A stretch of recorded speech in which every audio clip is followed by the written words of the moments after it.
Welcome to the Welsh Politics podcast, where we take you beneath the surface of what's happening in Welsh politics and discuss the what, the how and the why of what's going on in a particularly exciting year for Welsh politics. I'm Laura McAllister, political commentator and former Conservative Special Advisor in the Wales office, and I'm joined by Laura McAllister, Professor at the Welsh Government Centre, and Lee Waters, Member of the Senate. So, Laura, if we start with you, as a continuation of what we were discussing in the previous pod, the ramifications of this by-election in Caerphilly and how the main parties then go forward into next May are pretty huge. What do you see coming for the sort of the established political settlement that's already in Cardiff Bay going into next May? I think the by-election was a huge psychological blow to both of the main parties, as were, more so to the Conservatives, having 2% of the... Well, in our defence, this was never really an area we played particularly heavily. It was second in 2019. Yeah, and that's not the point, really, is it? 2% is derisory, and that's the issue. But the same applies to Labour in terms of the psychology of losing so badly, because this is Labour territory. You know, this is a Southern Valley seat. It's a seat which Labour's always held. We know all the stats on it. Let's not go through those again. So losing a seat like this has a massive emotional repercussion, if you like, for the two parties. I'm struggling to see, let's just take the Conservatives for a moment. I'm struggling to see what the Conservatives can do by way of post-mortem that they can actually control by way of change. Because, you know, the basic rule in anything is control the controllables, isn't it? But what can the Welsh Conservatives do to turn around such a disastrous result? It's slightly out of line with the polling in that it's much worse. And as you rightly say, there are much better areas for the Tories in Wales. But the electoral system is the difficult factor here because, of course, even if the Tories were to win 10% of the national vote, that could still be tiny, tiny returns in terms of MSs. So I'd be interested to know what you think, Lauren, as somebody, you know, connected with the party, as to what they can possibly do to turn this around in a matter of 5 months without, let's be perfectly frank, any kind of inspirational leadership in Wales.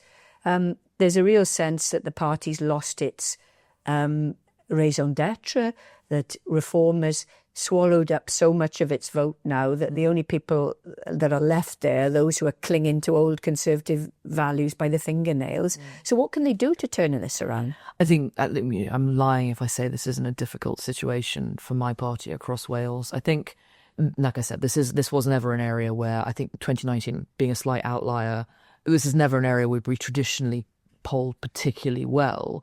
But that being said, how we move that into next May becomes a pretty complex picture. I think it puts an enormous importance on the manifesto, on the policies that we're putting forward, because if we just look like Reform light in a new system, I can't see how anybody sort of holds any intrinsic worth then in sticking with the Conservatives next. But like 2%, no one's listening to a manifesto. This is way beyond manifesto. No, but going into a Welsh general election, so to speak, if you're standing on a policy platform, you aren't standing on a policy platform at a by-election in quite the same way. So there isn't quite as much to talk about to divide you from Reform. I just wonder if it's more disruptive than that, because I think the theme of both the Labour and the Conservative performance is that the core vote for each thought they had isn't there. Reform has swallowed up the Tory core vote and a chunk of the activists.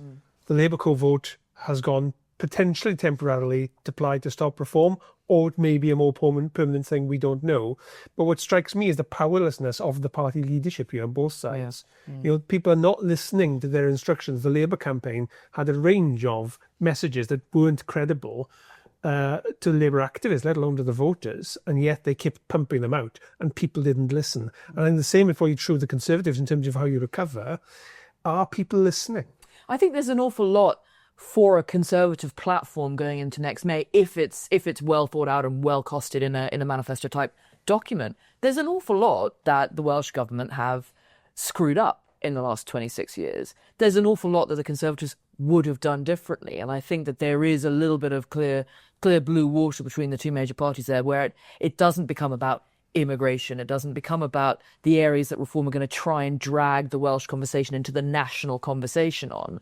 I think there are genuine public service concerns about Wales that the Conservatives can make an argument about, particularly around education and the potential for the introduction of free schools. I think Lauren is right to a degree here, because we know that there is a centre-right vote in Wales. There always has been, and there always probably will be. But, and this is the big but, the problem is we're not in reasonable politics territory. And whilst you're right in saying if Darren Millar and co could come up with a really attractive manifesto that is well costed, that contrasts with Reform's policies, because they haven't been out in the public domain, so they may turn out to be things that actually turns the Reform vote off rather than on. Unlikely, because you can say what you like in that position. There is scope for it, but we're living in times where people are waiting to push against something rather than pull towards it. Yeah. And that's going to be the problem for the Conservatives, is that there doesn't seem to be any island of support that they can hook and then it depends. Then it depends really what the electorate are pushing against. Because if they're pushing against the Conservatives' record on migration, then yes, we have an enormous problem. If the Conservatives can pivot the electorate in Wales to push against the track record of Labour in Wales, we may have more wiggle room. I just think that's completely misreading the mood. I think the Reform vote is a combination of the right vote, which there's always been 20 to 30% throughout Welsh political history, that we don't we ignore, but is there, plus a strong anti-establishment feeling. And I think that's what's different, and that's why the Conservative message isn't being listened to, and nor is the Labour one, because we are both in different ways seen as the political establishment.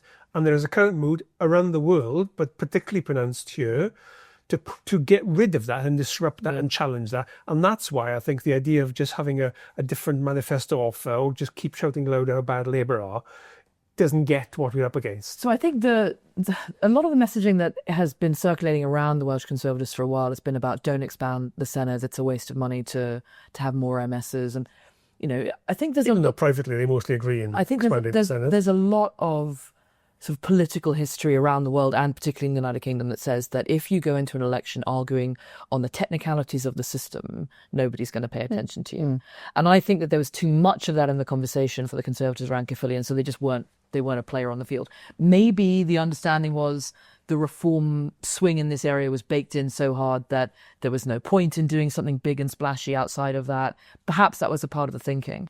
I think for us, there will be a very different campaign going into May than there was going into Caerphilly.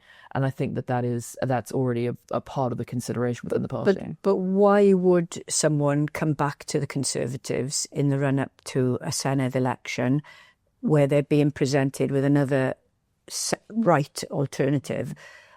It's hard to imagine what the Conservatives could possibly say to recapture that ground. And I think you made the point that it could be an attack on Welsh Labour's record, but Plaid Cymru will happily do that and swallow up people who will more readily come to Plaid than they will to. But I think what Plaid will be presenting policy-wise will be very different to what the Conservatives will end up. The Conservatives have been attacking Labour's record for as long as I can remember. It's not working. If people aren't seeing them as a plausible alternative, that's the problem. Could you, just for both of you, because it'd be interesting to hear what Lee's take is on what Labour does next. But in some regards, there's a similar issue at play here, which is to what extent should the Welsh Conservatives and Welsh Labour be Welsh parties?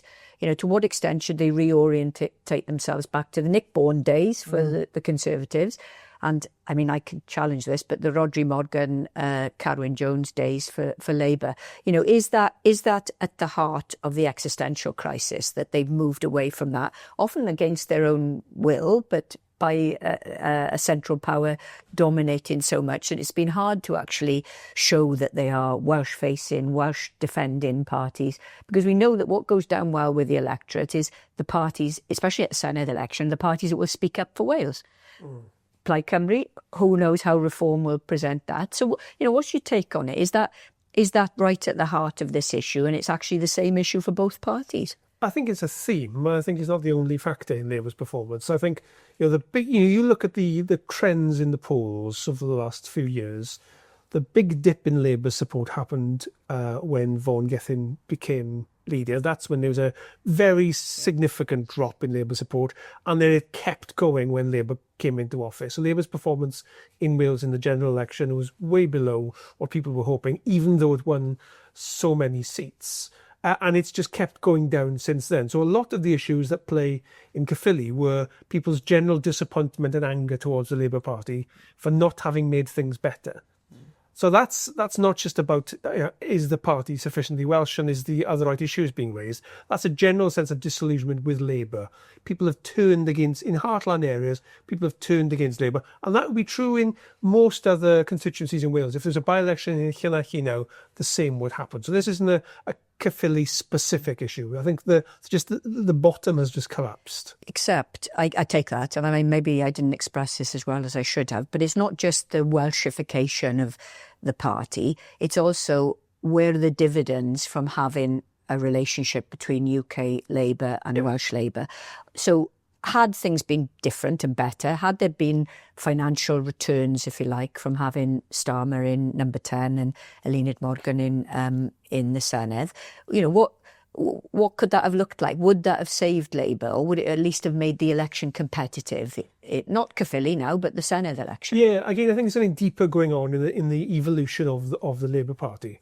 So, internally, the right, as it used to be called in the party, and the left. I don't really like these labels, but they're the ones they use. So let's just use them for the purpose of this discussion. There's been a big hemorrhaging of the left from within the Labour Party. Since Jeremy Corbyn lost and Keir Starmer came in, a lot of members have resigned.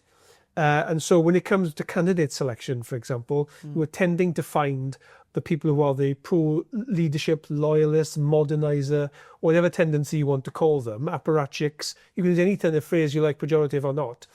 Those are people in the ascendancy, because many of the people on the left just aren't there anymore.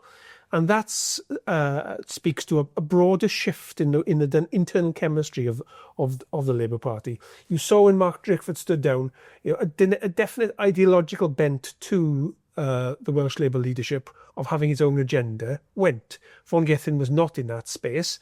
Eluned Morgan is not in that space. She's instinctively a pro-London loyalist by career and instinct. So you haven't, and when she came in, she deliberately decided not to continue a standing up for Wales theme, but to go to a partnership in power. And she put all her capital on that delivering for her and for Welsh Labour, and it hasn't.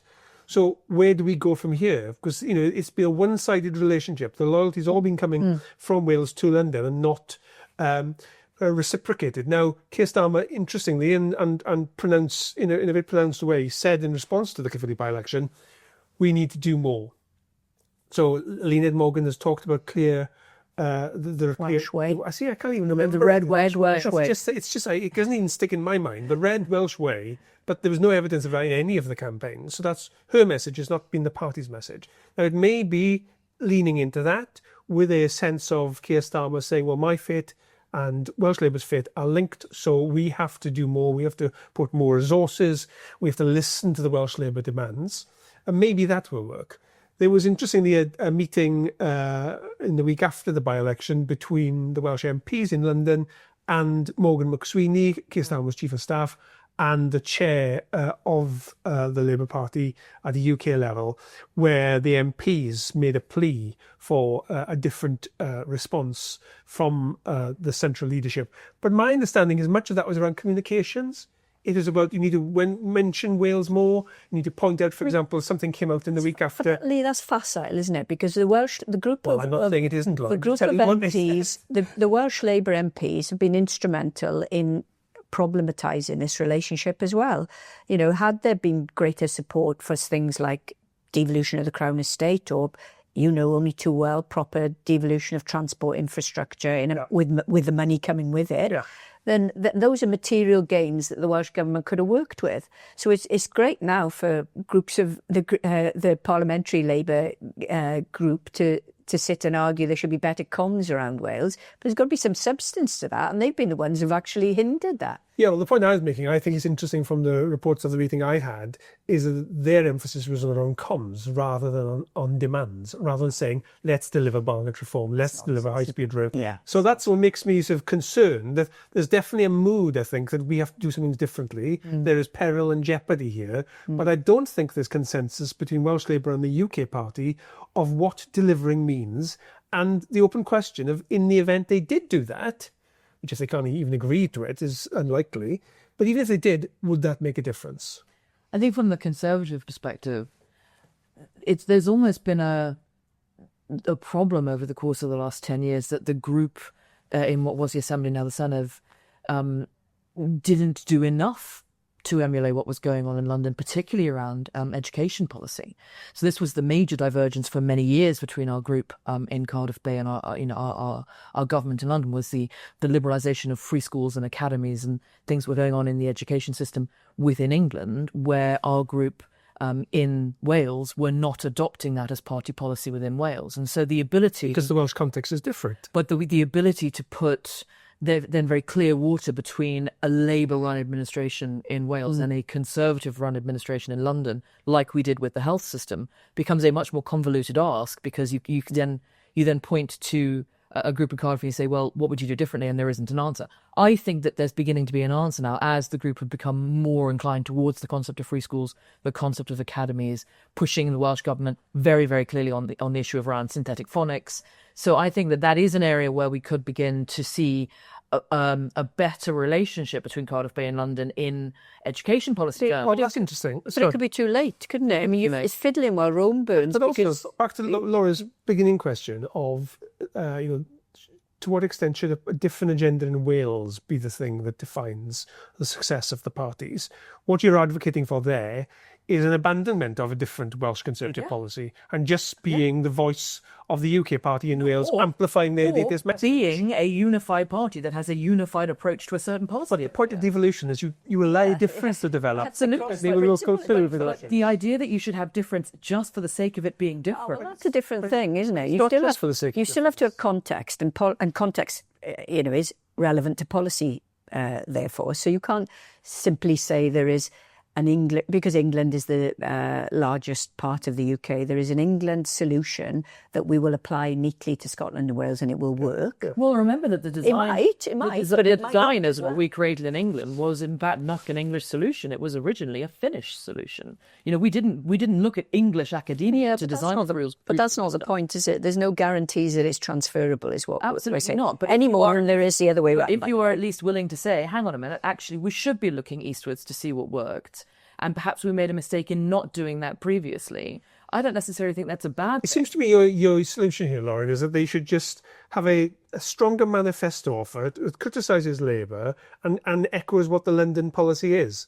So, I think if London... I don't think that that's the case about every single policy area, by the way. I happen to be particularly passionate about the education solution here. I think that there are other policy areas where divergence, should have been much bigger. I don't know if this is a policy area, but what about the union? I mean, the thing that distinguishes your two parties is that they're unionist parties. Yeah. It's fairly obvious that if there is an existential threat to the Conservatives and Labour, then that also suggests a vulnerability of the union. Yeah. So what's the policy on that? What's the offer that your parties are going to make? Well, there's a very clear disagreement within the Labour Party about the future direction of devolution.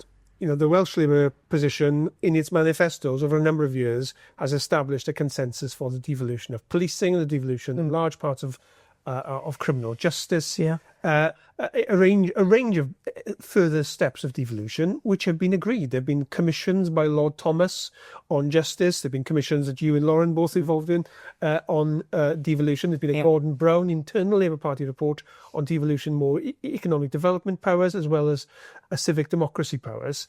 And those have been deliberately ignored by the UK party. Both Keir Starmer, Caroline Harris, as the deputy leader in Wales, famously was very dismissive, but railed further devolution. Offered that wonderful intellectual rationale for why policing shouldn't be devolved. Yeah, is that what we're dealing with here? Because come on, but that's where the debate is at. That until now they've been able to get away with.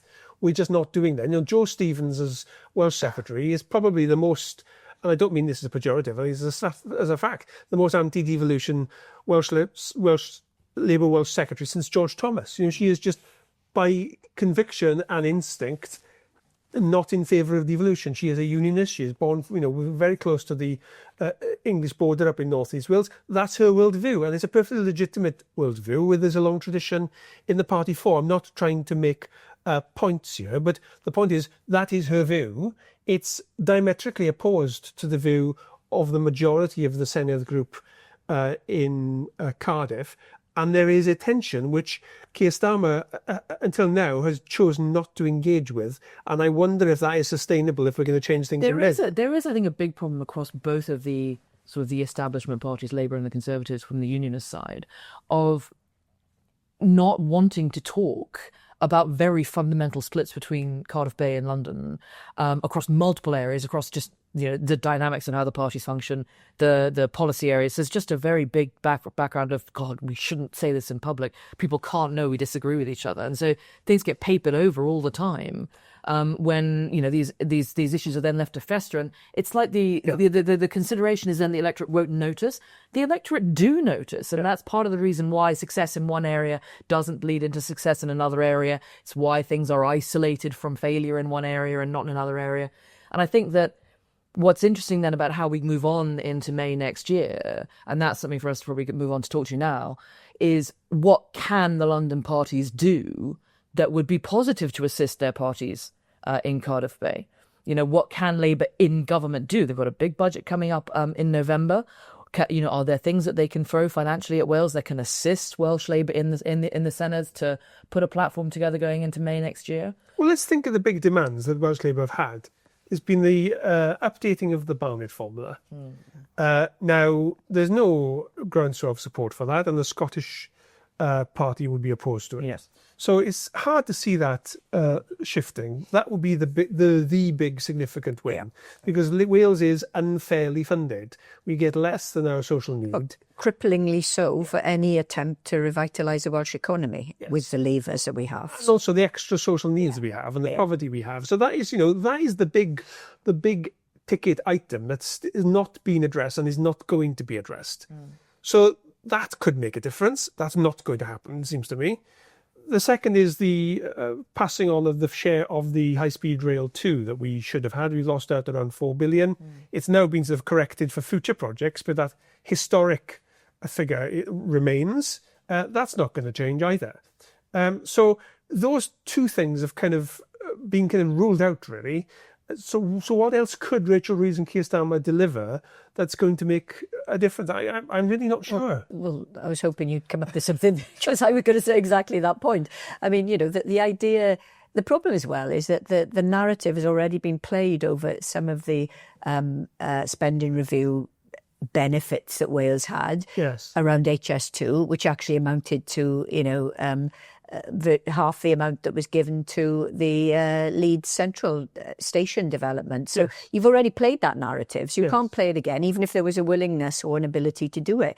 So it seems to me there's very little to play on that's going to give Eluned Morgan something to go with. And I think it seems to go without saying that we are not anticipating a London budget that puts significantly more money into public services in a way that would see a remarkable uplift for the Welsh Labour. So if we have to treat Wales as a special case. Yeah. Which the devolution system doesn't really allow to do. Or except if you're Northern Ireland, when you get an extra billion to win the vote of the DUP, and except if you're Scotland, when you had in the case of Gordon Brown's The Vow, just before the Scottish referendum, where significant extra funding was put. So it seems to me you can't make special cases only if it's Wales. Only if it's Wales. So in which case, the London Labour just cares so little about Wales as an entity that they aren't willing to make an exception when they've been willing elsewhere to bung money towards the problem. And is the end result of that a further uplift to Plaid Cymru? Everything in politics is self-interest ultimately, and you just step back a little bit and say, does Keir Starmer care that he might be the leader that loses Wales?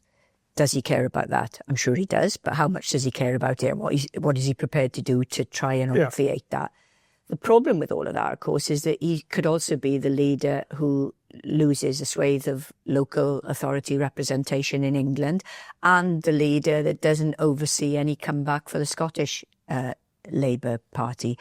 And I'm sure that he's having the same pressure, not quite the same, but a similar pressure from Scottish Labour on this. So I'm genuinely interested. Does that matter to him? Is that a kind of psychological blow or historic moment, or is that something that he would see had to be ridden out really in the early years of a Labour government? It seems to me, the narrative at a Downing Street level is that we've got a 5-year term. We're going to have some unpopular things to do in the first 2/3 of the term to reconcile with the enormous damage we've been handed from the Tory government, and we're going to have a pain to get through, which we're just going to have to withstand in the hope it'll make things better. We can benefit for the next general election. So in that sense, the timings of the devolved elections are neither here nor there. In that they're just local elections. Yeah, one of bugs on the windscreen of the national collateral damage. Yeah. That's the price we pay for turning the country round. I guess as you said, Laura, what that doesn't take into account is just the politics of this. Yeah. Because we already know Keir Starmer is personally very unpopular. You're starting to see briefings now increasingly from MPs who see themselves as one-term MPs and then are looking to say, well, maybe a change of leader would improve that for us. If Rachel Reid's budget goes down badly, which it may well, because it's going to be a difficult budget for her, the chemistry then going into spring of next year is going to be very different. Yes. And if Keir Starmer loses Wales, doesn't do well in Scotland, does badly in parts of England, there's going to be a political appetite rather to do something about that. And his position, he's not going to be in a position to see through these difficult years and reach the next general election. There may well be pressure on him in the short term. Well, quite. And in politics, you deal with the crisis that's in front of you, don't you? Not one that you hope might take a different form in 3 years' time. And the crisis in front of him is losing Wales, potentially not making significant gains in Scotland. That's pretty serious, It seems odd to me that is more of a priority. Signal is the question we're all struggling with here. I guess one thing, we've said that Joe Stevens here has really turned her face against extra devolution. We remember back to Harold Wilson when George Thomas was seen in the light of Plaid Cymru doing well in by-elections in Carmarthen and Caerphilly in 1968, ironically enough. And there was a mood amongst Labour MPs then who thought we're going to be doing badly here to the Nats. Yeah. He was under pressure to replace George Thomas with John Morris and Cledwyn Hughes in the first instance, who were seen as far more pro-devolution, pro-Wales, more sympathetic voices. Now, it may be Jo Stevens finds herself in a similar bind, particularly since she put so much of her own capital in calling out the injustice of HS2 funding and is now saying something very different because the Treasury will not yield. So maybe it's a combination of the symbolism and the substance. They're going to have to do something to meet Wales' genuine offer, but they're also going to have to be seen that they get it. But there's not many signs they do get it. Well, let's bring it back to Welsh Government for a minute here, because there's a sense that actually London, in the levers that have already been devolved to Cardiff, they can't actually do that much to try and influence the policy platforms that go forward into May next year. A lot of this is Welsh Government's own record over 26 years. So there is a possibility, really, that London Labour are saying, well, actually, Cardiff Bay Labour are standing on their own record, which is not a good one. Sure. So maybe if we just keep clear of it, the radioactive blast won't hit us in the London sense. Yes. But there are people who definitely do think that. But what then can Welsh Government do, policy-wise, deliverables-wise, for the electorate in Wales between now and May, including in the budget that they have to pass themselves? What can Welsh Government do to turn this around with their own electorate, without whatever London might do to help them? And how, in a non-majority sense in Cardiff Bay, do they work with others in a fairly fractious political environment to try and turn around their own electoral chances? Well, when you look, of course, on the decks for the next 6 months in the Senate, there's a lot of legislation that has been jammed in the system that now needs to be passed before the end of the term to get it through. So there's the bus bill, which is a very significant reform, but it's not going to bring any short-term benefits. It's a very serious and important long-term change, but it's not anything that's going to win any votes immediately. You've got the thing of the Building Safety Bill, which is the post-Grenfell response to how building safety is regulated. Again, really important, but it's not going to win. It's not particularly going to catch you on public. Any votes. The fact that Labour now doesn't have a majority, these are bills which are fairly cross-party. There'll be some amendments which Labour may need to concede on, they otherwise wouldn't have. possibly, but generally, I don't think these are going to fall victim of Labour's of the political vacuum. You've got other bills, the Greyhound Bill, for example, which again has support from 2/3 of the Senate, so will go through. And there are other bills like that. So the political capital and focus of the Senate is going to be on getting that legislation through and getting a budget through. And we've discussed previously the maths and the complications of getting that budget through without a majority.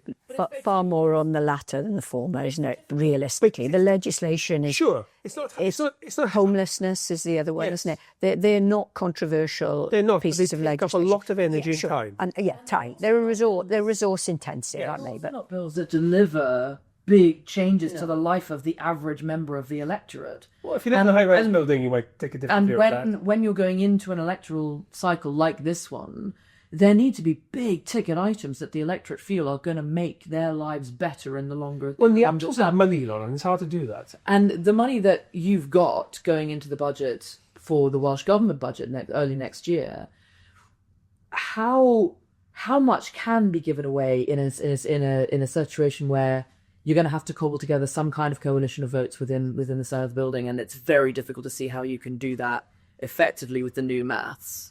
Well, I hope we can have a deep dive into the money in a future episode, because there's a lot to talk about. But just to answer that question, you look at how much wiggle room there is. Yeah. There is very little. And that's not including public sector pay. Now, we've just seen that the inflation projections for next year are higher than previously budgeted for. So the majority of that, 160 million or what I've done the figure in front of me now, that was loose and up for grabs. If we want to match England's public sector pay uplifts for teachers and nurses and avoid strikes, that money's gone. Yeah. So there's no money for the Conservative asking for getting rid of stamp duty or other demands there might be for extra things. Just keeping a steady state that's going to take up all that headroom. But if that means that Welsh Labour don't have anything to give the other parties, there's nothing really then anyone else can hang their hat on for an election coming out of this budget, what happens if they can't pass the budget? Well, that's a really good question. So there are two scenarios, I think. One is, there's time to do it, not much time, but there's no fixed point ahead of March where it has to be passed. So the negotiation can continue. But your scenario is spot on. If the others aren't going to budge, where do you go? So what the Government of Wales Act says, as we've discussed previously, that if you can't pass a budget, then 75% of spending is carried forward and the rest is held back until a budget can be agreed, which will be after the election. So it'll be an immediate cut to public services, which is very painful. The other scenario, which nobody's really talked about, is calling an early election, because it's been previously assumed, I think, because we have fixed-term senates, you can't cut and run as you would in a Westminster Parliament. But you can, 2/3 of the Senate can vote to call an election. Now, in the normal circumstances, because it's fixed term, you'd still have to have another election in May. So it wouldn't achieve very much. But within 6 months of a Senate election, you can pull that lever, the emergency brake, call an election early with a 2/3 majority, and then not have to repeat the election in May. So we could bring forward the Senate elections to... Now, and Laura's grimacing here, but I want to dig into this because I think this is a fascinating sort of potential alternative history route. In a parallel universe, this happens. Because where this might be attractive to the two establishment parties is that election would have to be run on the current system. That's right. So we would be running on the mixed regional list, first past the post 60 constituencies, 60 members, which would speak to the Conservative volition not to have an expanded Senedd. And it shoots Nigel Farage's fox in a big way, because Nigel Farage loves the D'Hondt mechanism and hates first past the post. Is there a scenario, do you think, where the Conservatives and Labour do want to get together for a 2/3 majority to put together an election by that 6th of April deadline? Well, look, I'll engage with this as a fantasy, because that's what it is. Let's be perfectly frank about this. It's an option. Yeah. It's a constitutional option. Yeah. So it's right that we talk about it, but it's a fantasy because it's unlikely. It would require the 2/3 majority, which would be Labour and the Conservatives working together, because you wouldn't get Plaid to work with this for obvious reasons. It would be the end of Senate. What are the obvious reasons? It would be that they're more likely to benefit from an election held. Yeah, this is politics, surely. It would be the end of Senate reform, because you would be electing 60 MSs and the chance for a new 5-year term. For a new 5-year term. It would be potentially incredibly risky for the Conservatives and Labour, even if they could get that support, in that they may be seen to be gerrymandering an election based on a electoral system that is effectively defunct. For all those reasons, it's not going to happen, but it is interesting because it emphasises what we know, that all the pressure on the coming weeks has to be on getting the budget through without going down that route. Well, I agree it's unlikely, but in the scenario that Plaid Cymru will not negotiate to pass a budget, which is what we're currently facing, well, we know what we're left with. we then have suboptimal options, don't we? We have cut the budget by 25%, get somebody to agree a deal with the Labour government, or go to the country early. That is now in play as an option in a way that never has been. And it becomes a more Westminster-type solution where, the budget becomes a confidence vote, after which, if you can't pass a budget in Westminster, you can go to... Yeah, I get all that. But there are different probabilities on each of those options. And the middle one of using the options of... Passing a budget is clearly preferable. Exactly. Yes. But also, I just think more pragmatically, there are still independent MSs in the Senedd with whom a deal could be struck. Yes. Not straightforward. Not straightforward, but possible. Sure.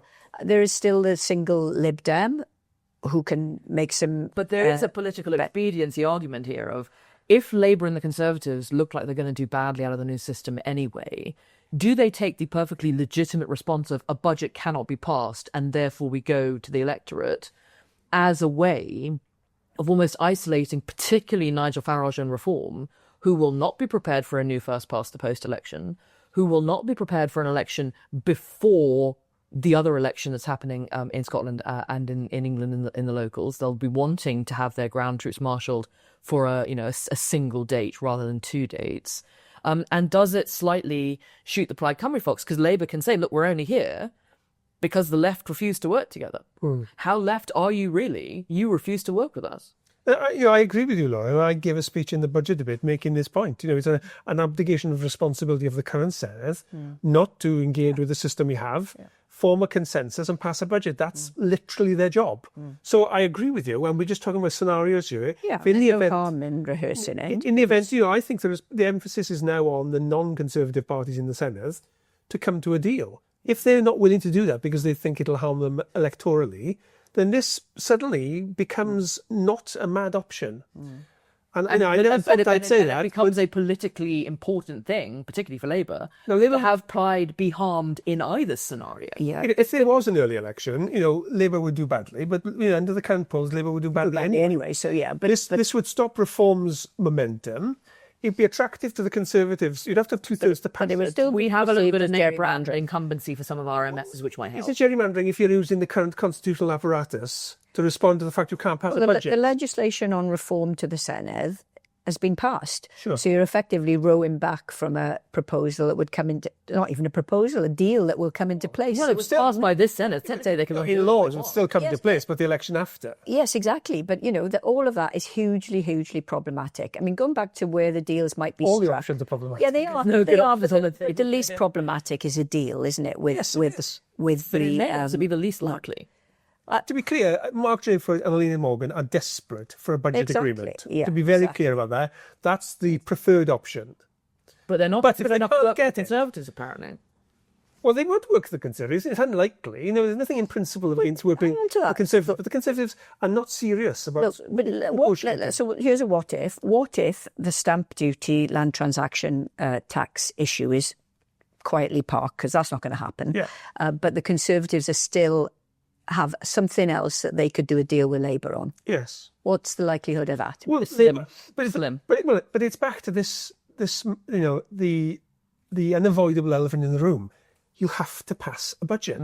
If you can't pass a budget, you have to call an election. There's no political upside to us assisting the Labour Party if there isn't a massive tax break for the Welsh electorate within us. So that's not going to happen. And the money isn't there for that. So I was going to say, financially, that can't happen.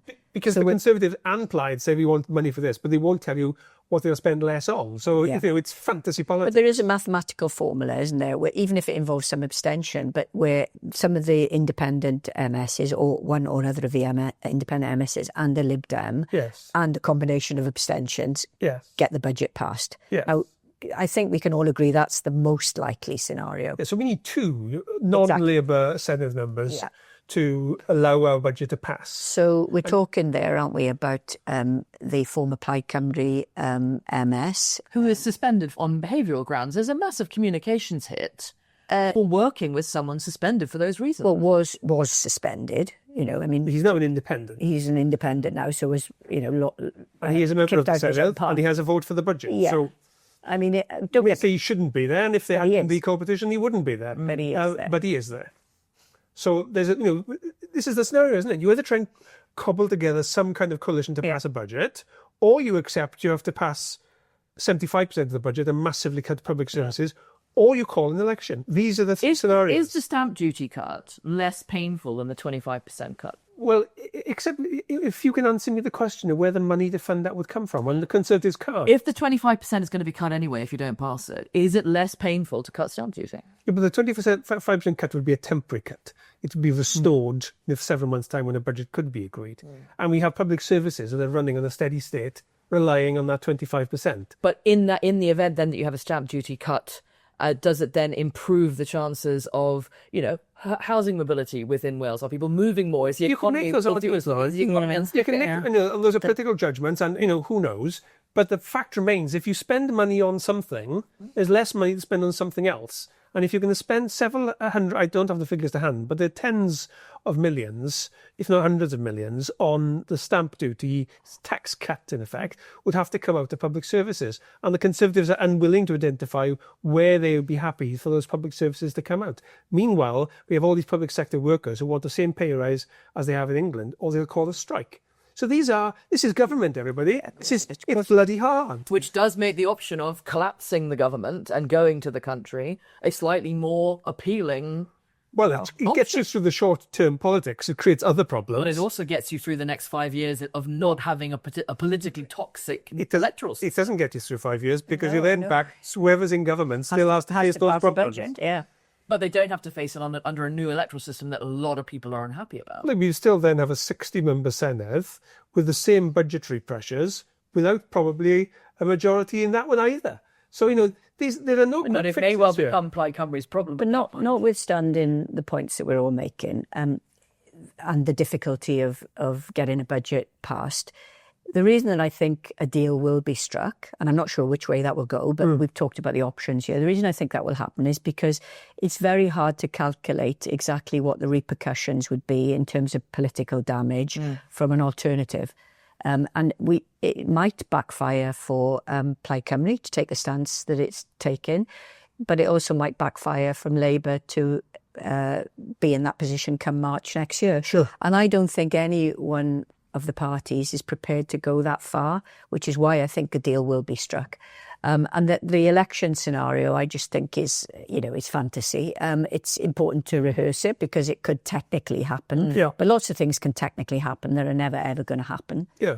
I don't think it's likely, but it may concentrate minds for the budget negotiations, knowing this is a viable option or an option. And on that note, on that bombshell, we hope that this has concentrated your minds on the very exciting time in Welsh politics at the moment.